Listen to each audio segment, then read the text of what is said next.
आपल्याकडे असतात, तर मर्चंट नेव्हीतल्या निवृत्त अधिकाऱ्याला बेदम मारताना कुठं होतं तुमच्या हातातलं संविधान? हे लोकांनी पाहिलेलं आहे. प्रणित मोरेला सोलापुरात मारलं तेव्हा कुठं होतं संविधान? त्याचबरोबर केतकी चितळेला तुरुंगात डांबलं तेव्हा कुठं होतं संविधान?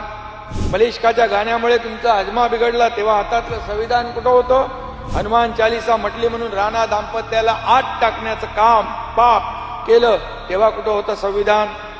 खोट्या केसेस उभ्या करून या ठिकाणी अनेकांना देवेंद्रजींसकट तुरुंगात पाठवण्याचा कट रचताना कुठं होतं तुमचं संविधान?